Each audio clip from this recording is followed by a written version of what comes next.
welcome to another 5-minute poetry review. Remember, the purpose of this series is not to teach you the entire poem, but rather to revise its contents and its message and its tone and all different things like that. So we're looking at one of my favorite poems today, An African Thunderstorm. So this poem can be interpreted in a literal manner as an actual storm that's coming and approaching Africa. Or it could be seen through the figurative interpretation, which is these are colonial forces. The storm is representative of these colonial forces coming in and taking over Africa and destroying it. What's important to note about this poem is it's only talking about the approach of the storm, which signifies that the approach of the storm we can see is incredibly violent, and so therefore the storm itself is going to hit really hard. So, An African Thunderstorm, we have an indefinite article starting us off, which could perhaps indicate that this is a regular occurrence. It's not one specific storm. This is happening a lot, quite often. From the West. So this is what signifies the figurative interpretation, because the West represents colonialism or even neo-colonial ideas. Clouds come hurrying with the wind. There's this personification. The clouds are hurrying. To see how it emphasizes that sense of urgency, and whenever something is being personified, it indicates its power and control. Turning sharply here and there. Turning, ing words throughout this poem show the continuation of the storm, the fact that it's continuing to go. And you'll notice as well there's a lot of enjambment in this poem, which is signifying the same thing as the ing words. This storm is continuing to barrel over and cause destruction. It's happening as the poem is being uttered. Sharply, one word on a line is always used for emphasis. Here and there we have some assonance, and it emphasizes the uncontrollable storm. Like a plague of locusts. Okay, so here we have a simile. The storm is being compared to a plague of locusts. If we think about the connotations of locusts, and a plague of locusts particularly, it's extremely overwhelming and uncontrollable. Locusts come in and they can create famine, they can create disaster, they eat up all the crops. They are uncontrollable and extremely overwhelming. So this same thing with the storm.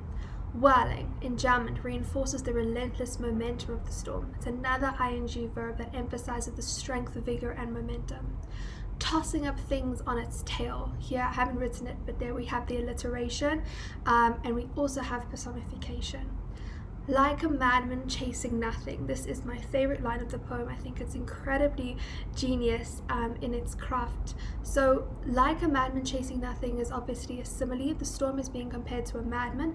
And if we think about what a madman is reckless, uncontrollable, and manic. And then if you have a madman on top of that chasing nothing, you can just understand the brutality and the force of the storm. Moving on to stanza 2, pregnant clouds. So here we have personification. Obviously clouds cannot be pregnant, but pregnant there's expectation for this incredible storm. Ride stately on its back. If you ride stately, it indicates this is an impressive storm. Gathering to perch on heels like sinister dark wings. So here, gathering to perch on heels, we have bird imagery. Sinister dark wings. Sinister means dangerous, threatening, ominous. The wind whistles by. Here we have a lot of alliteration. This is going to be repeated quite a bit. We can almost hear the wind whistling. So that's a little bit of onomatopoeia as well, which reinforces the strength of the storm. And trees bend to let it pass. Another fantastic line over here. It's a metaphor, could be personification as well, because trees cannot actually, do what humans can do. Trees are usually incredibly strong and resilient, and so the image of them bending is significant because it shows the power of the storm. But also, it's important to note that the trees are not breaking, they are bending, which shows that the African spirit is still resilient, that they haven't broken because of colonialism. They've just been, momentarily or temporarily destroyed. In the village. The first two stanzas have been centered around nature and the storm. Now we move to assess the effect of the approach of the storm on the people. Screams of delighted children. So here we have some interesting diction, because we have screams and delighted, which evoke different connotations. And I think the fact that it's screams of delighted children, maybe the children are unaware of what's happening, of how traumatic the storm will be. Toss and turn, there we have alliteration. It mirrors the line here and there, shows chaos and disorder. In the din of the whirling wind, here we have more assonance. Din is an uproar or a racket. Once again, the W alliteration. Women. Okay, here we have a single word on a line for emphasis, and it shows how vulnerable the women are. They are alone in the face of the impending storm. babies clinging on their backs. If you think about the connotations of clinging, it's desperation. Dart about means move around, in and out, just like earlier lines here and there, madly. Recall the image of the madman. The wind whistles by whilst trees bend to let it pass. So a lot of repetition, it's reinforcing all these different images. There's a lot of imagery in this poem with the trees. Here we have another piece of imagery that's embedded within the simile. Clothes wave like tattered flags. So this is also a reference to the figurative nature of the poem, because the flags can represent power, and the tattered nature of the flag shows how African traditions and control have been destroyed and left in tatters by colonial rule, which is obviously representative of this storm coming through. Flying off to expose dangling breasts. So to expose dangling breasts, its connotations of exposed are vulnerable and unprotected. So we do have the use of the female anatomy to showcase vulnerability and helplessness. So in my opinion, maybe a little bit sexist, but that is what is being used here. It's used to show that vulnerability. As jagged, blinding flashes, just think of those strong adjectives: rumble, tremble, and crack. These are strong verbs. Onomatopoeia, we can almost hear the storm coming. It's almost a warning of the storm's violent nature that will destroy the village, literally and figuratively.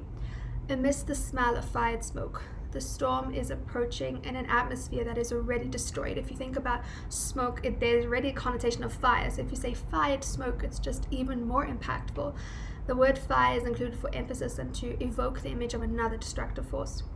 And the pelting march of the storm. Very powerful final line here. Personification. Connotations of pelting, you think of like a snowball fight. It's confrontational and it's violent. This idea of an attack. The fact that the storm hasn't even approached yet. It hasn't even arrived yet. It's only in its approach. So if we look at some general notes, the mood is chaotic, destructive, fearful. The tone is ominous, anxious, fearful. The format and the structure: the first two stanzas describe the approaching storm, the third stanza details how the approaching storm affects the people in the village. No rhyme scheme, and the lines are irregular in length, which represents the unpredictable nature of the storm. Literal interpretation and approaching storm. Figurative interpretation is that colonialism or the colonial forces are the storm that is bringing destruction and trauma to Africa. There is another interpretation that the storm represents a growing anti-colonial resistance movement. It's the sort of the winds of change that bring about the storm. But in my opinion, the previous one that I've been focusing on, the previous figurative interpretation, is more substantial because it's seen to be creating chaos and destruction. And so that would fit colonialism more than anti-colonialism, in my opinion. So I feel like the first figurative interpretation that I've given you is justified a lot more with the poem. I hope that that's been helpful. I'm sorry it's a little longer than 5 minutes.